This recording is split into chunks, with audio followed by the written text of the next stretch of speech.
Nós agora vamos cantar um hino que ele é uma oração em tempos difíceis, ele é uma oração que nos abraça, né, para as coisas ruins que vivemos.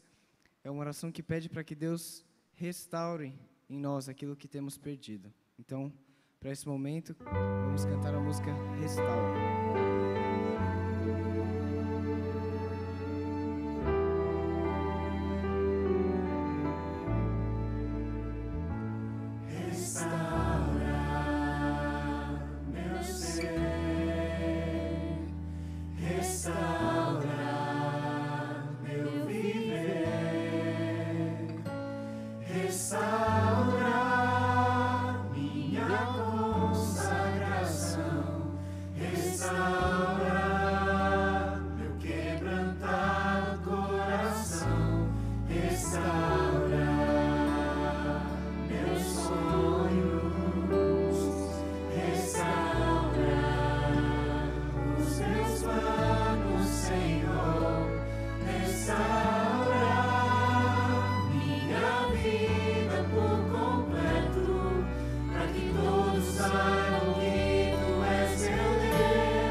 Para esse último hino, eu gostaria que todos se colocassem de pé para louvarmos ao Senhor. É um hino que fala sobre o tempo em que nós vivemos, em que nós estamos aqui nessa terra, mas estamos com os olhos fixos no céu. Então, quem quiser acompanhar no seu inário, que está aí na sua frente, é o hino 406, Pés na Terra e Olhos no Céu.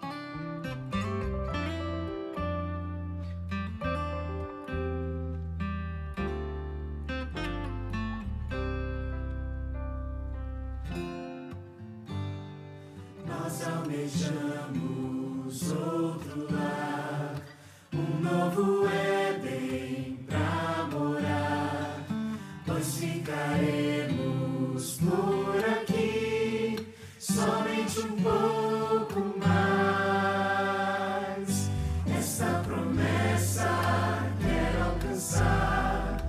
custe o que custar, e enquanto espero, sigo confiando no poder que vai me salvar. Com os pés na terra e os olhos no céu, eu vou, com os pés na terra e os olhos no céu, eu vou seguindo até encontrar meu Jesus.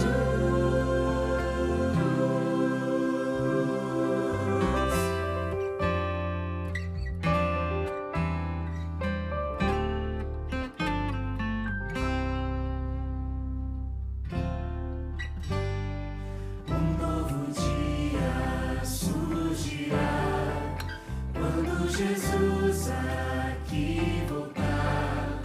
Todo o pranto findará, só alegria haverá. Não mais tristeza, não mais a dor, lá reinará o amor. Finalmente verei e adorarei o meu Rei, meu Salvador. Com os pés na terra e os olhos no céu, eu vou, com os pés na terra e os olhos no céu, eu vou seguindo até encontrar meu Jesus.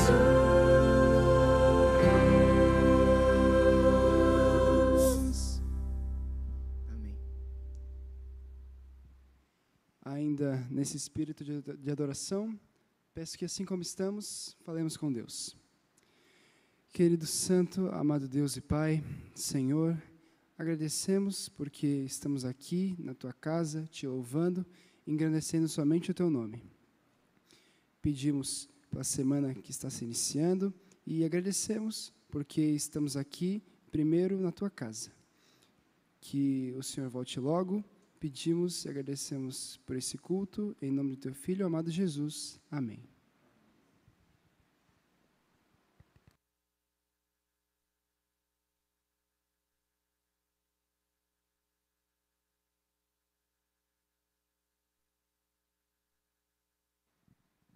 Boa noite aos irmãos. Nós temos a oportunidade de ofertar nesta hora para quem veio preparado ou dizimar. Então, esses momentos a seguir, sintam-se à vontade, quem desejar fazê-lo.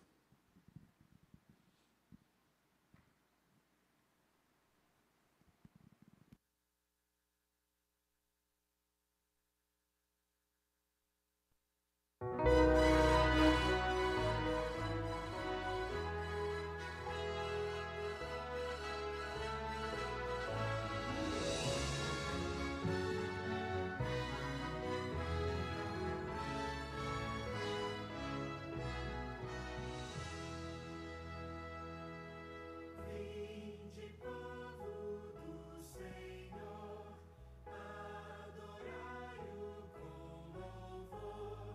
Ao Deus Trino exaltai, a Jesus, a Deus o Pai, e ao Espírito de luz, que em bondade nos conduz. Vinde, povo do Senhor, adorai o Deus de amor.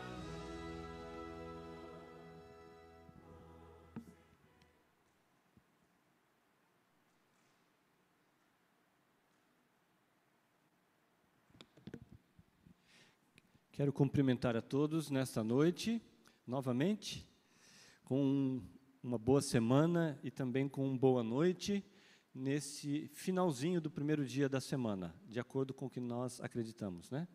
E convidá-los a meditarmos, refletirmos um pouquinho a respeito de um tema importante para nós nestes dias. A utopia de um reino terrestre, as implicações da política na religião cristã.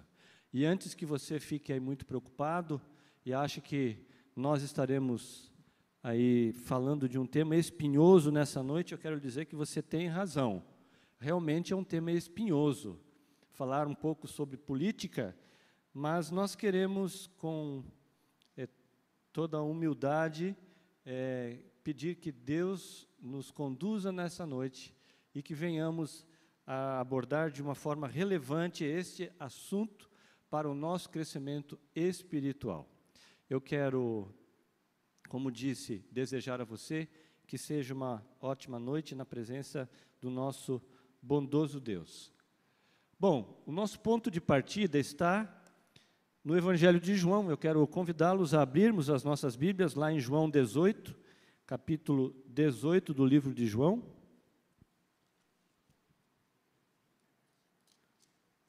O tema inicia-se sob esse contexto, né, para que nós não fujamos ou percamos o fio da meada, ou façamos algum anacronismo, como costuma dizer o Dr. Rodrigo Silva, né, tirando as coisas do seu contexto. Então, João 18:36 nos diz o seguinte,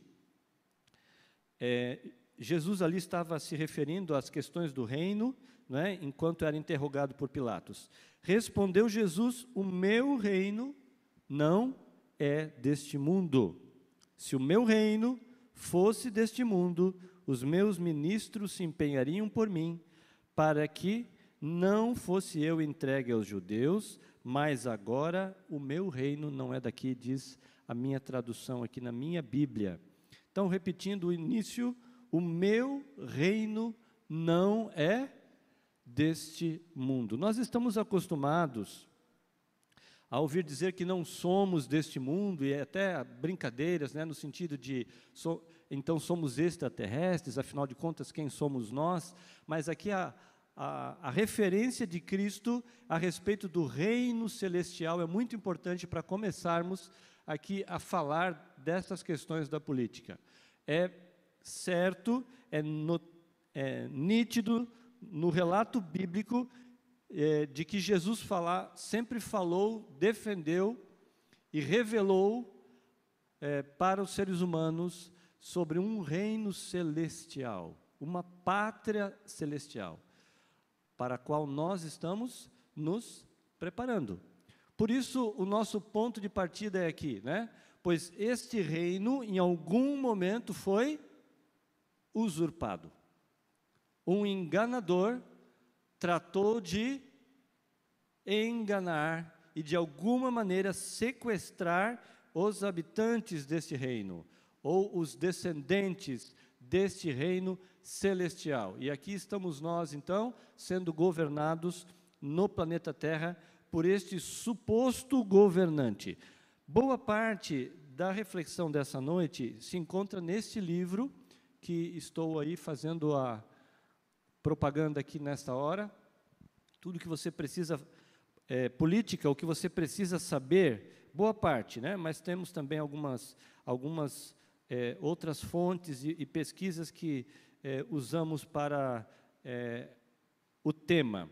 Em especial, o autor Marcos de Benedito, né, até recentemente redator da Casa Publicadora Brasileira, uma editora adventista, se debruçou em uma pesquisa científica, né, o doutor Marcos de Benedito, né, teólogo, ele procurou trazer de forma atual, contextualizada e relevante este assunto para a nossa vida do dia a dia.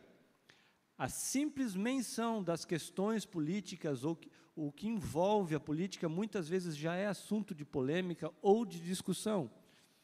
Por isso urge que nós esclareçamos algumas coisas e reflitamos em outras, para que possamos entender melhor como podemos nos relacionar com essa temática. E já de início é importante lembrarmos que é difícil vivermos longe da política, mesmo que nós não queiramos. Porque, por natureza, somos seres políticos. E você vai perceber, acredito eu, que no decorrer da nossa fala aqui nessa noite, o que está envolvido aí. Você pode adquirir esse livro, ele não é extenso, nós fomos presenteados com ele recentemente aí pela igreja também, um livro de 160 páginas, mas que se lê aí facilmente, não é? Aí umas 3 ou 4 horinhas no máximo, até porque ele é um pouquinho denso, não dá para ler tão rápido assim, mas fica a propaganda para aqueles que desejarem adquirir, eu recomendo. Uma excelente leitura para cada um de nós nesses dias.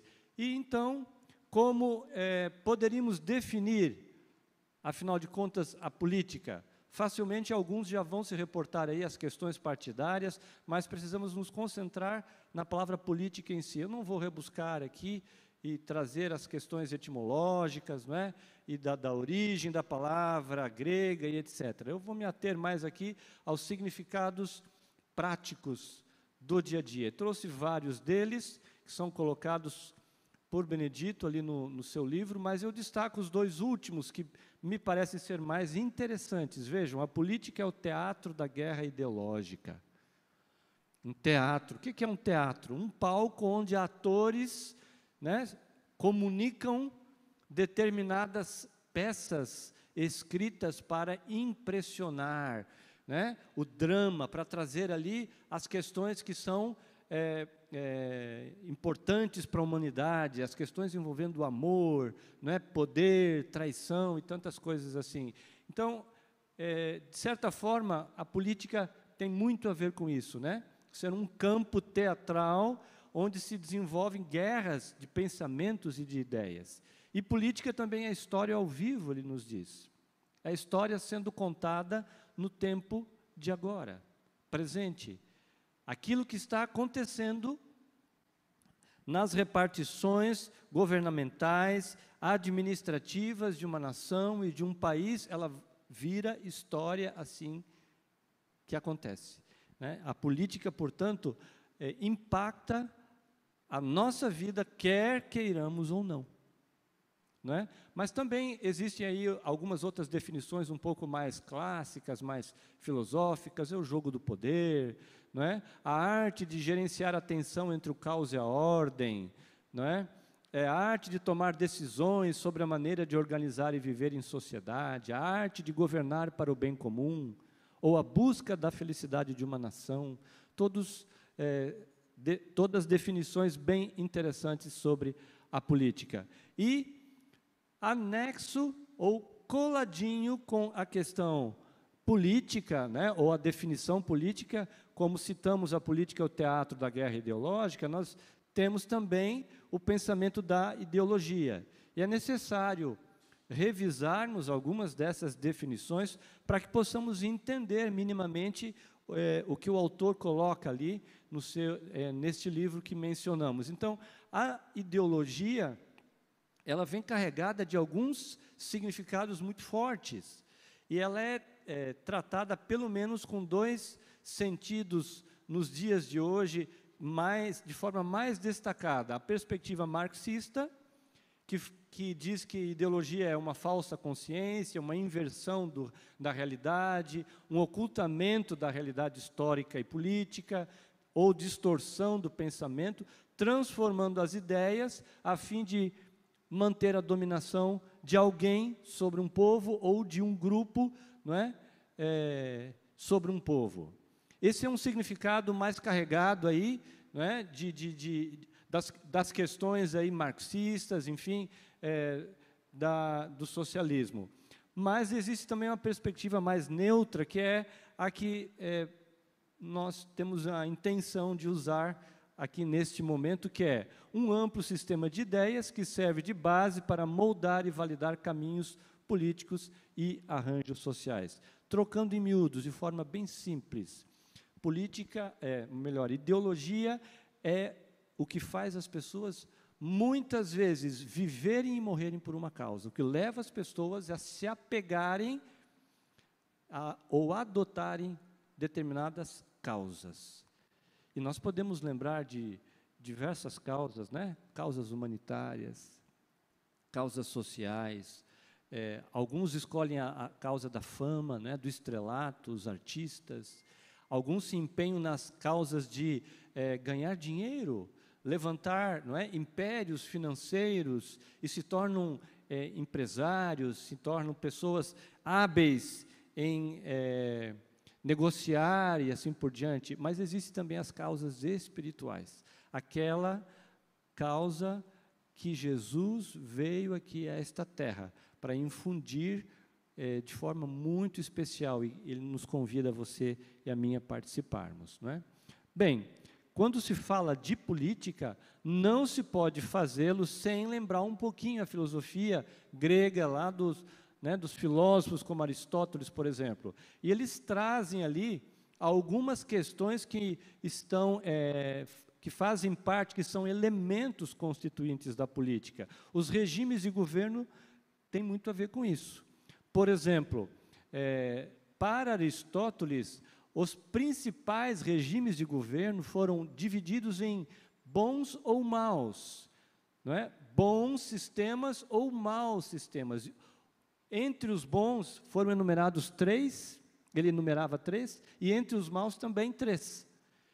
Por exemplo, monarquia, aristocracia e politeia, que seria o governo de muitos, não é? Aristocracia, o governo dos melhores, ou a monarquia, o governo de um só, era considerado por Aristóteles como modelos de bons governos. Enquanto que mal seria tirania, oligarquia e democracia. Pasmem, a democracia está aqui na coluna da direita, você não enxergou errado. Está correto de acordo com essa definição de Aristóteles, tá certo? E eu quero lembrar de que regime de governo não é necessariamente classificar um país como o nosso, em que nós vivemos, não é? Um país X ou Y. Por quê? Porque existem variações e complexidades que muitas vezes não dá para simplesmente mencionar e classificar a grosso modo. Precisa de uma análise mais acurada, mas não é a nossa intenção aqui nessa noite apenas uma base aqui, uma menção. Então, regime político, democracia ou ditadura, forma de governo, pode ser república ou monarquia, sistema de governo, pode ser presidencialismo, parlamentarismo, e formas de Estado, federação, confederação e assim por diante. De acordo com algumas pesquisas empreendidas por revistas e órgãos internacionais importantes hoje, os países mais influentes e mais importantes são classificados de acordo com esses sistemas de governo que são descritos aqui. E hoje nós já não temos digamos assim, acho que a minha luzinha não vai aparecer na TV ali, ela some, né? Mas não temos essa mesma classificação de coluna da esquerda e direita em relação a esses mesmos sistemas de governo mencionados por Aristóteles nos dias de hoje. Por exemplo, de acordo com a revista, a instituição Rule of Law Index, é um índice, né, que avalia o Estado de Direito em 139 países do mundo, isso foi feito em 2001, né? E a revista The Economist, né, esse um pouquinho mais antigo, 2006, nós temos algumas questões interessantes a respeito de como os países de hoje estão distribuídos de acordo com aqueles sistemas de governo. Notem, em especial, que democracia plena, é dito que apenas 20 países atualmente podem ser considerados como, né, democráticos plenamente.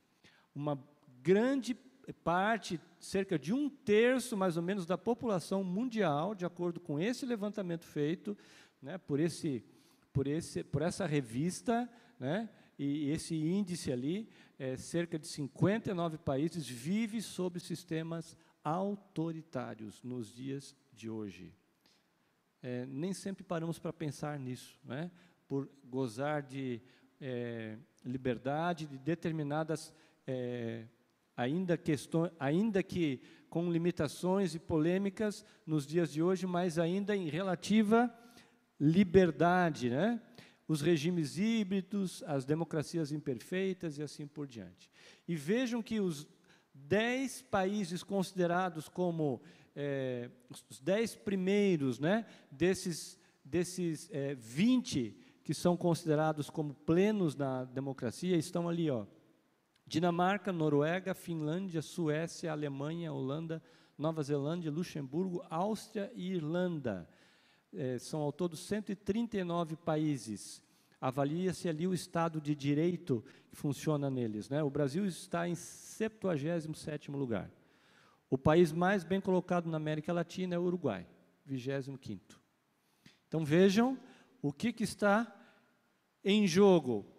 O teólogo e também redator da Casa Publicadora, Michelson Borges, vem trazer aqui um quadro bem interessante, escatológico, das questões que envolvem o poder, não é? A distribuição do poder ao longo da história humana. Ele constrói este quadro aqui, bastante interessante. E nós conhecemos as profecias de Daniel e Apocalipse, e principalmente onde Daniel revela a sequência dos grandes impérios e reinos que haveriam de passar nesta terra, e como foram precisamente se cumprindo todas essas profecias.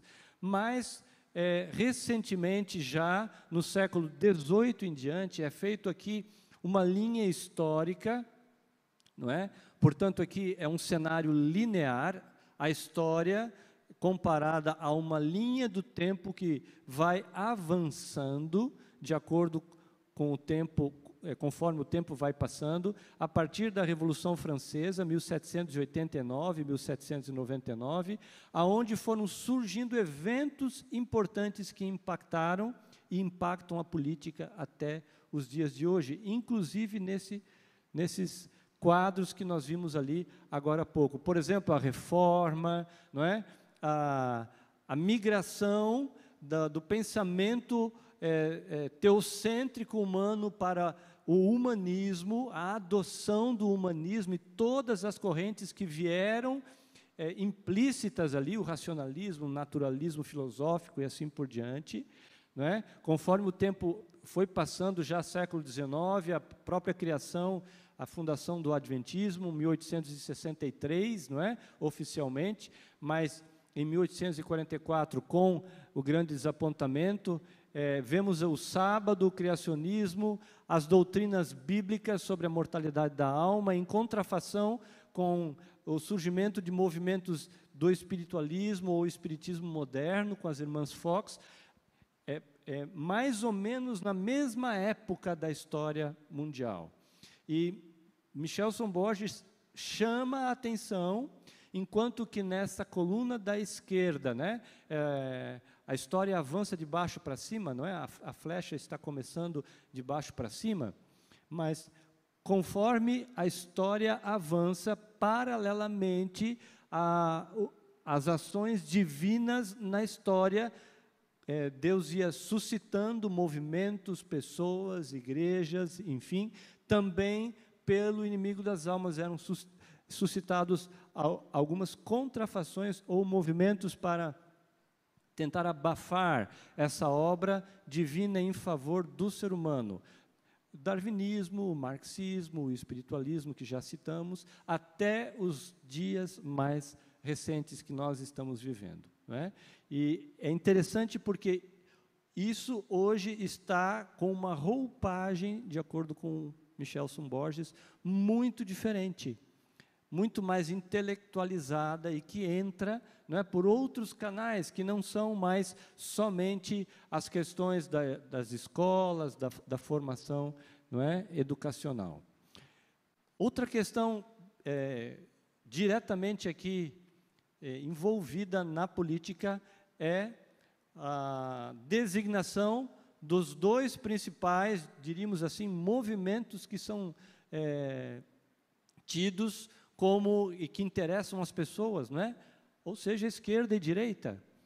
que somos bombardeados no dia a dia, seja pelo mundo digital, seja nas conversas, nas rodas de conversa, seja onde formos.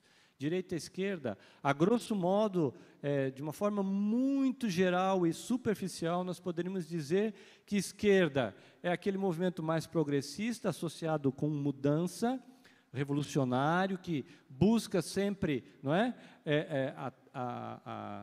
a troca de ações e de intenções a respeito de um determinado status quo. Isso se origina na Revolução Francesa, certo? Conforme se posicionam as pessoas contra e a favor da monarquia naquela ocasião. Ali foi cunhado esses termos da direita ou da esquerda, porque as pessoas que se moveram para o lado da direita ou da esquerda do rei, não é? Os que ficaram do seu lado direito estavam a favor do rei e, como diz ali, de forma mais conservadora ou ortodoxa, a sua característica principal é a continuidade, manter o status quo, em outras palavras, né? Mas isso mencionei a grosso modo, porque existem muitos outros detalhes envolvidos aqui. E determinar se alguém é de direita ou de esquerda, se alguém simpatiza com direita ou esquerda, não é simples assim. Envolve outras questões como mencionei.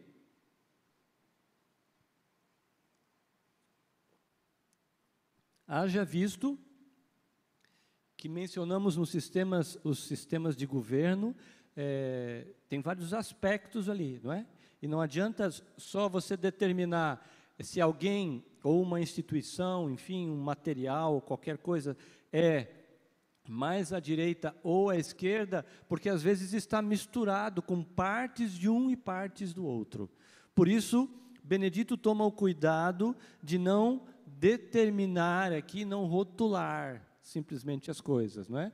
Mas eu quero trazer aqui, desse importante pensador, Max Weber, não vamos confundir aqui com Karl Marx, né?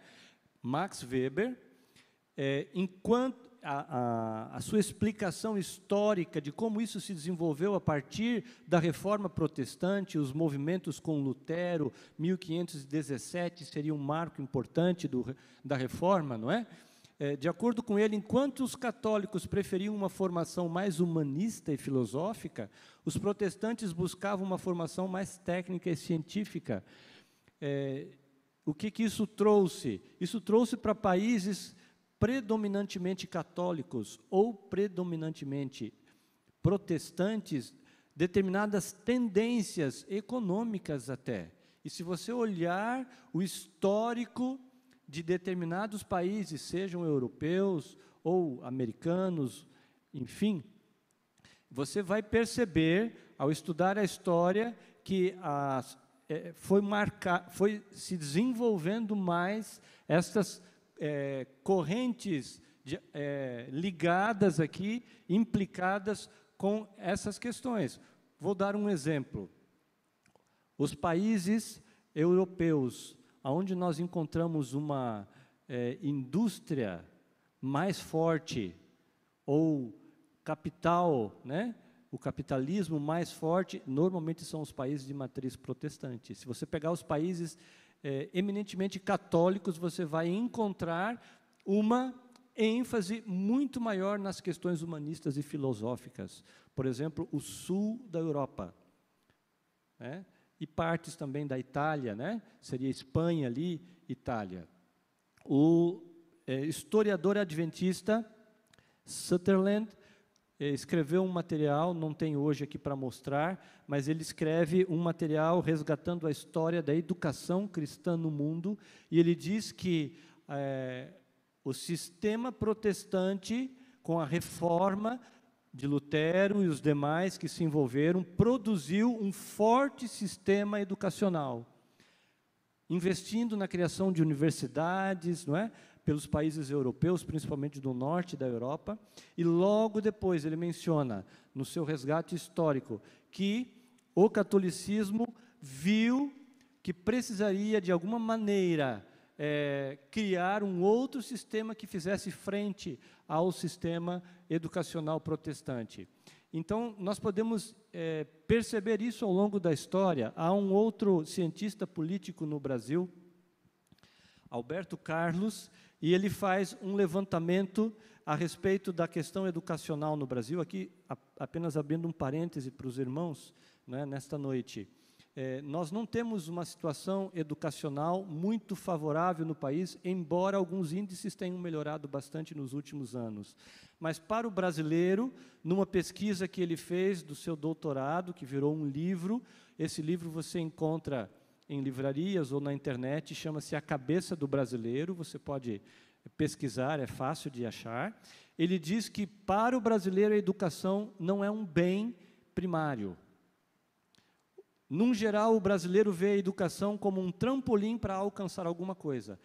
Ou seja, a pessoa não se satisfaz apenas em ser educado, em fazer um curso, uma graduação, uma pós-graduação, em ter uma excelente formação educacional, enquanto em outros países do mundo.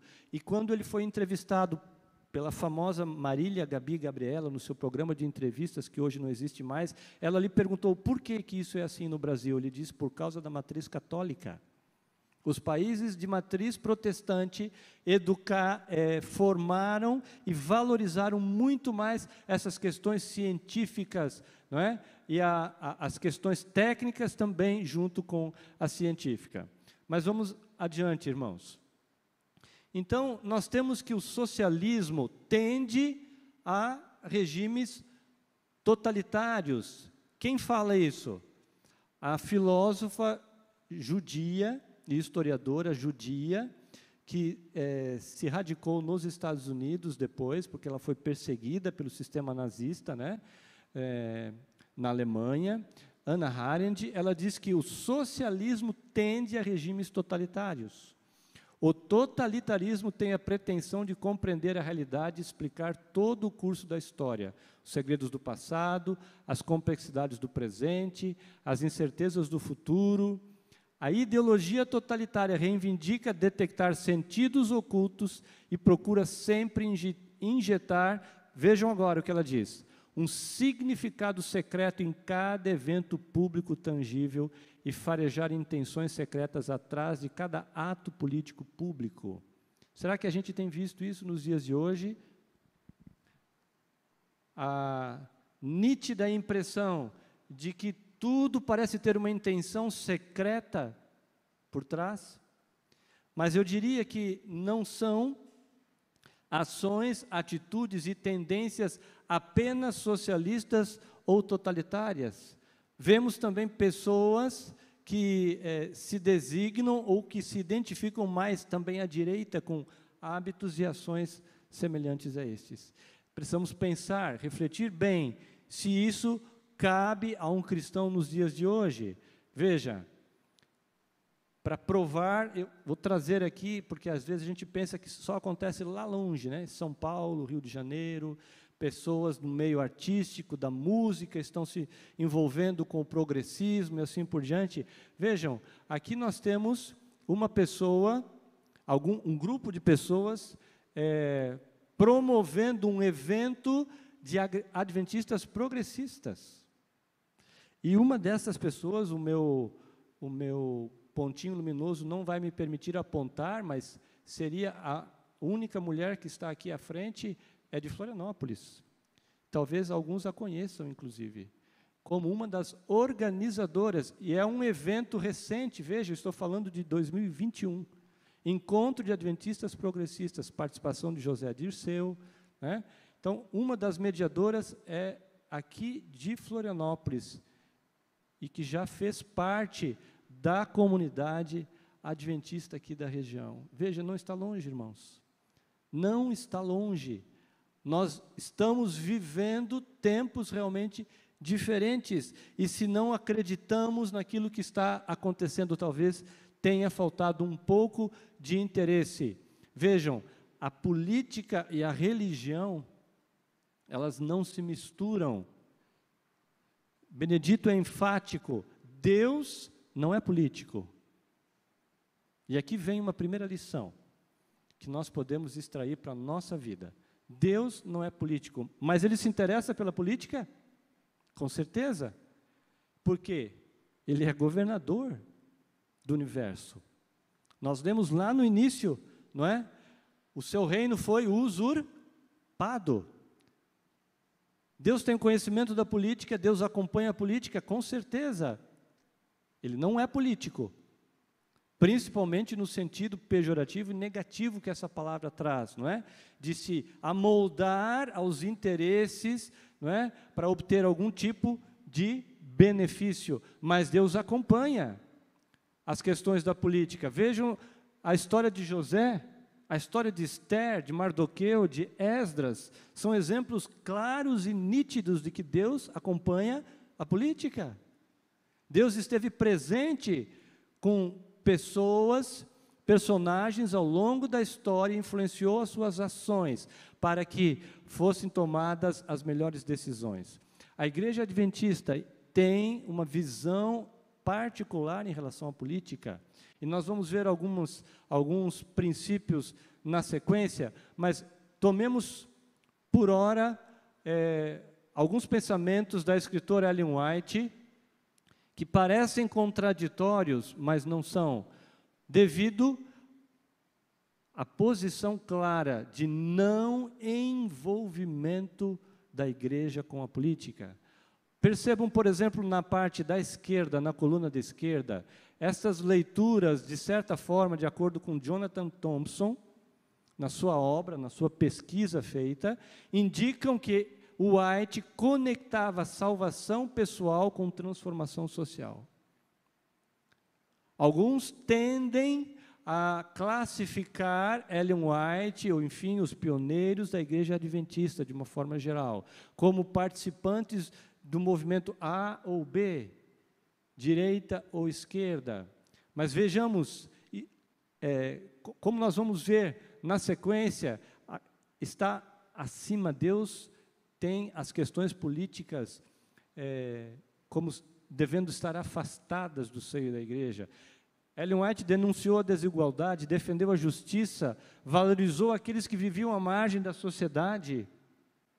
Não pensemos que ela não se preocupou com o bem-estar dos menos favorecidos, inclusive imigrantes e afro-americanos. E não precisamos ficar preocupados de estar pecando contra Deus em defender determinadas causas, como estas. A luta pela justiça faz parte do legado profético de Ellen White.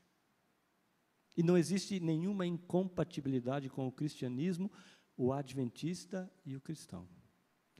Se o líder não pensar na sociedade, não merece o voto. É uma instrução clara de Ellen White. Por outro lado, na coluna da direita, como mencionei há pouco, ela deixava sempre muito claro de que deveria haver separação.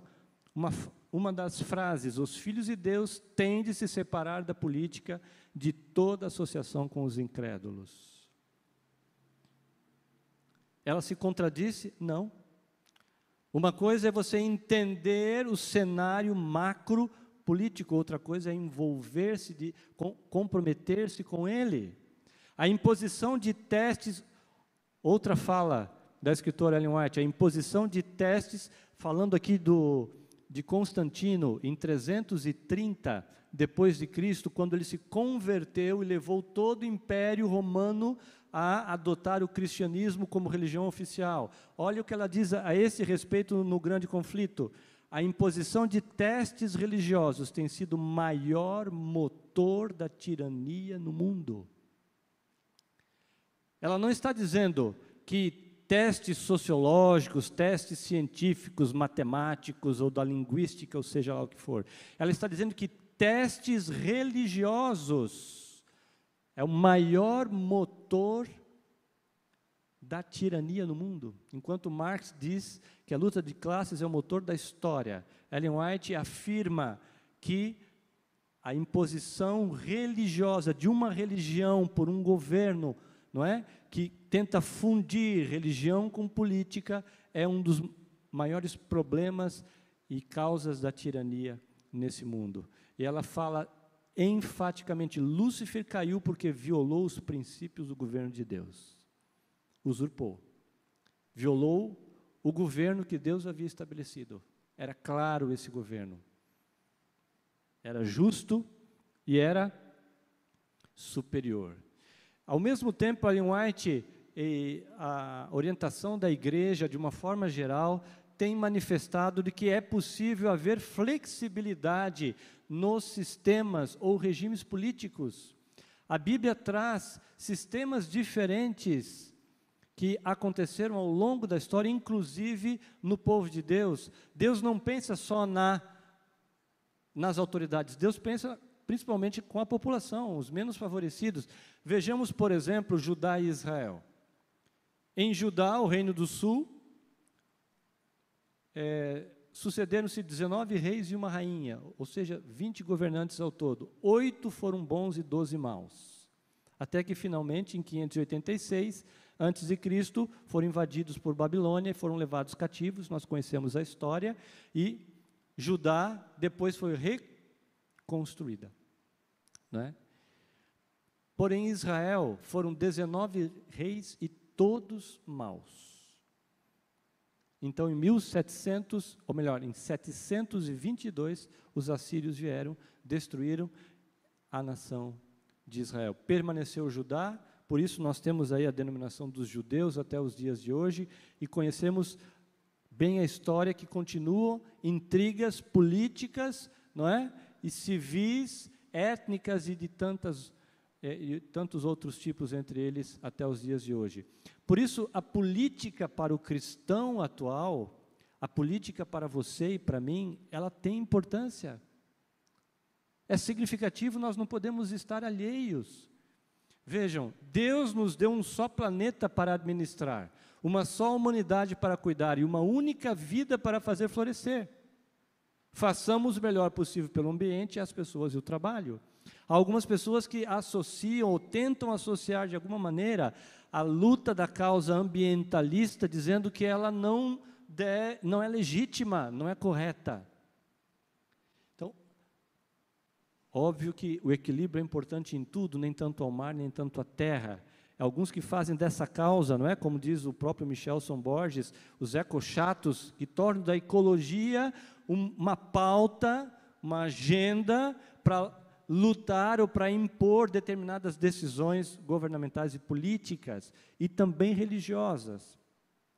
Ele tem várias palestras em relação às implicações da ecologia nos dias de hoje. Mas existe legitimidade em cuidar do planeta, em preservar, em fazer a parte que nos cabe como mordomos que somos deste mundo. Também em relação às pessoas, às causas humanitárias, não é? E com relação ao trabalho. É tão interessante essa questão da política, porque a nação, tida como sendo a mais capitalista do mundo, os Estados Unidos da América do Norte, em sua Constituição, tem os seus 50 estados, leis locais, e que variam muitas vezes de um lugar para outro, mas 7 estados americanos, incluindo Maryland, é proibido que um ateu exerça uma função pública. Embora Benedito afirme aqui em seu livro de que, e nós podemos pesquisar também, de que dificilmente isso vem acontecer na prática, mas se você parar para analisar, isso seria fruto de leis antigas que não são de hoje, não é? Acabei repetindo, né? Claro que se são antigas, não são de hoje. Tentativa de se implantar, até em escolas norte-americanas, o criacionismo e também a questão dominical, a guarda do domingo. Ellen White resgatou em seus escritos, já naqueles idos de vários cristãos adventistas que foram presos por questões da lei dominical, a imposição do domingo, naquele tempo em que ela viveu. É interessante, Maryland, se formos analisar, o estado ou a terra, né, de Maria. Maryland.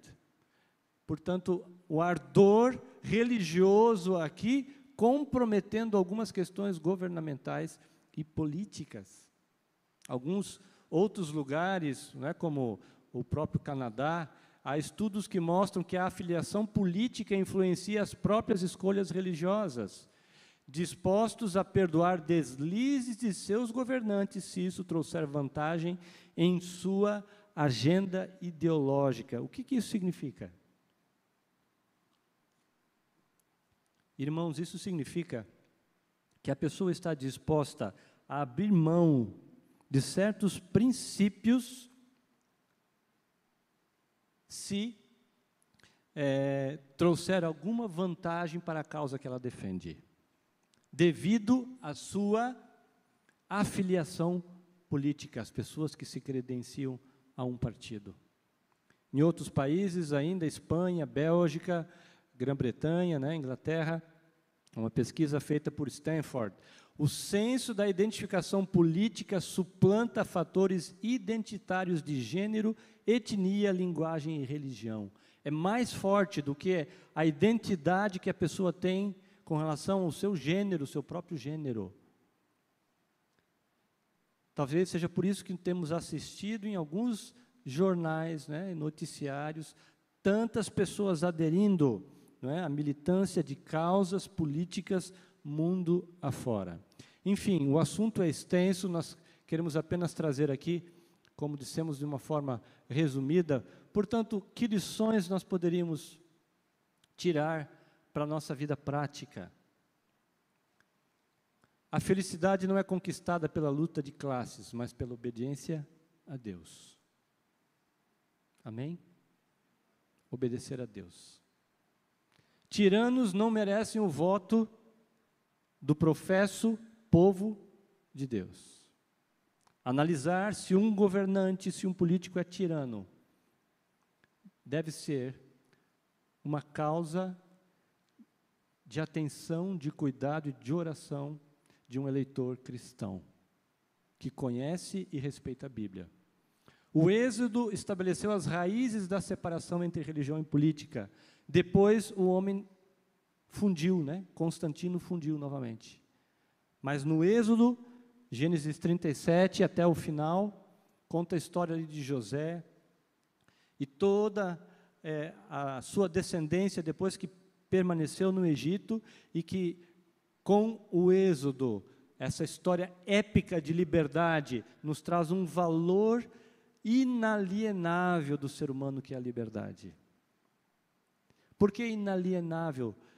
O próprio Deus nos concede e não ousa tocar em nossa liberdade de consciência. Valor inalienável. E assim por diante, né? A derrubada do governo de Faraó não era uma militância política, não era ali a tentativa de, né, tomar um regime político e trocá-lo por outro melhor. Não, era a libertação de um povo para que pudesse adorar a Deus. Olha a diferença de viés aqui, né, do que nós temos nos dias de hoje. Jesus não interferiu na política para livrar João Batista da morte. No mundo de injustiças, muitas vezes inflamados por coisas que estamos vendo e ouvindo, né? Em nosso pensamento passam desejos, muitas vezes, de que algumas coisas más aconteçam com determinadas pessoas. Vejam, Jesus com todo o poder em suas mãos, Ele não interferiu para livrar João Batista, o seu primo, da prisão e da morte, da decapitação.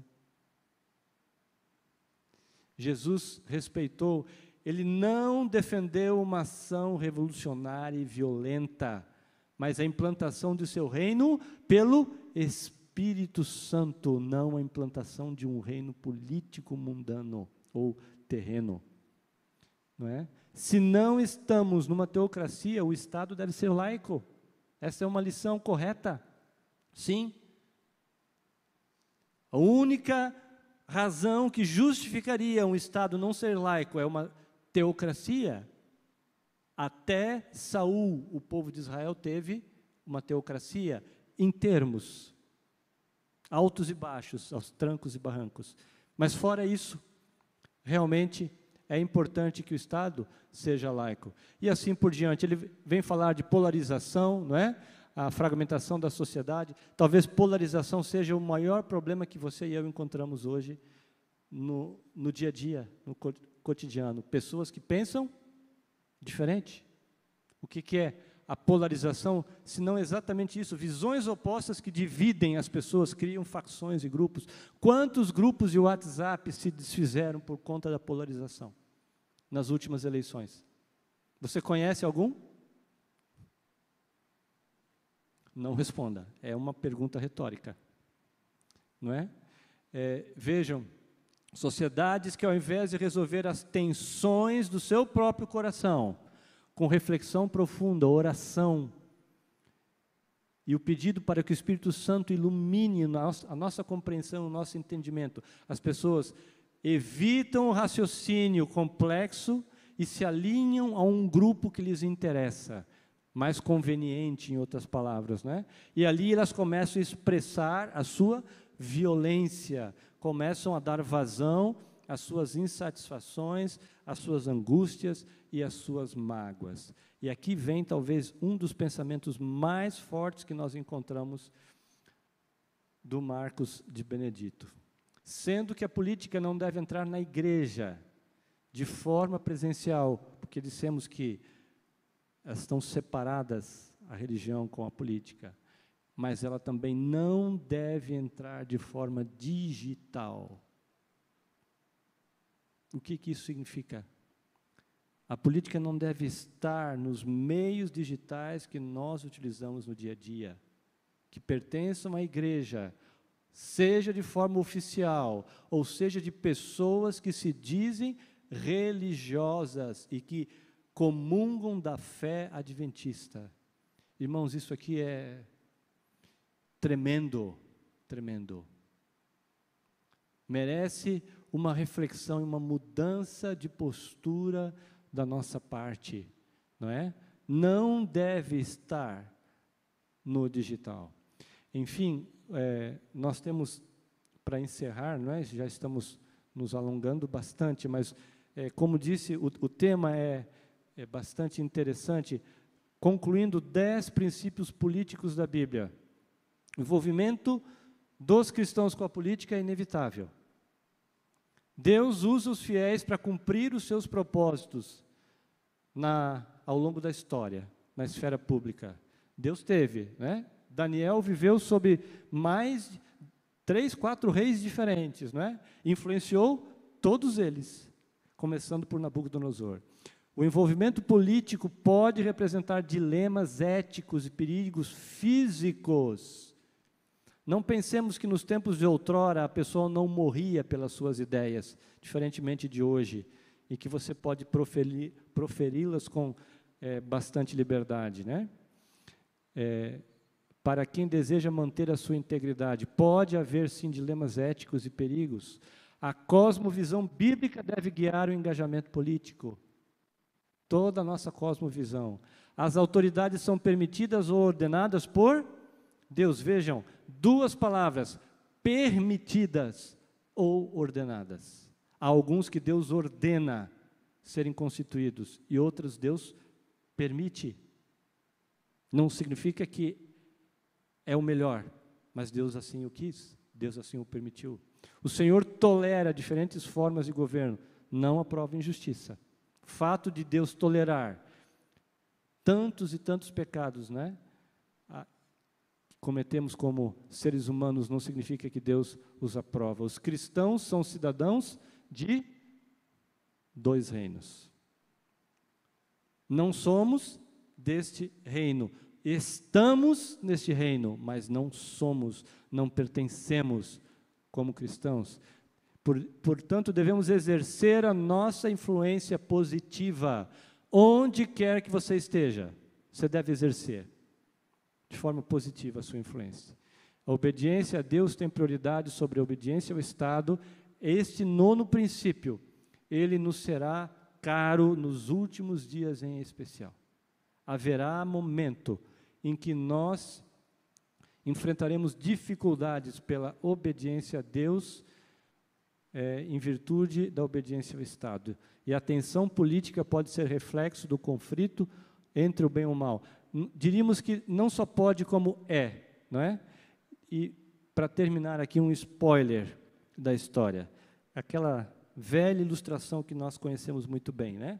O jovem está lendo ali um livro de história, uma narrativa de aventuras, ele fica preocupado porque o mocinho está tendo dificuldades, está sofrendo, está vendo problemas, e então ele lembra que ele pode ir lá no finalzinho e olhar como é que a história termina, e então ele começa a ficar mais feliz. E ele volta à leitura agora mais tranquilo, sem medo, porque ele sabe que lá no final, o mocinho vence no final. Nós sabemos o desfecho dessa história, né? Essa nova ordem, qual nova ordem? A nova ordem mundial? Não, a nova ordem divina. Não virá por uma utopia humana, mas pela intervenção divina do Senhor na história. Ellen White, O Grande Conflito, página 560. A nova ordem do novo reino, do reino celestial que nós aguardamos, não será conquistada por uma utopia. Amém? Você pode dizer amém? Que Deus abençoe a cada um de nós, e nós possamos entender que somos seus súditos aqui nesta terra, neste reino que não é nosso, ao qual nós não pertencemos, mas nós fomos inseridos nele, e que um dia, pela graça de Deus, nós iremos abandoná-lo para estar com o Senhor num reino superior. Amém. Vamos orar? Eu convido a você para nos colocarmos em pé e vamos orar ao nosso Deus. Senhor Deus e Pai, muito obrigado, Senhor, pelas bênçãos que Tu nos concedes. Nos sentimos tão pequenos ao analisar um pouco da história desta terra. Nos sentimos menores ainda quando pensamos, ó Deus, naquilo que o pecado tem feito na vida dos Teus filhos. Mas nós sentimos, Senhor, esperançosos e alegres quando refletimos no sacrifício de Jesus Cristo por cada um de nós. Nós sabemos que o Seu sangue nos resgata, nos transforma, nos restaura e nos torna súditos do reino celestial. E é baseado, Senhor, nesta honra e neste privilégio de sermos eleitos, Senhor, como Teus filhos, que nós oramos nesta noite. Te pedimos que nos acompanhe em nossos passos, nossos caminhos, nos dando sabedoria para fazer escolhas melhores na nossa vida cristã. Nos protege, Senhor, e nos dá uma noite muito agradável. Nós te pedimos em nome de Jesus. Amém.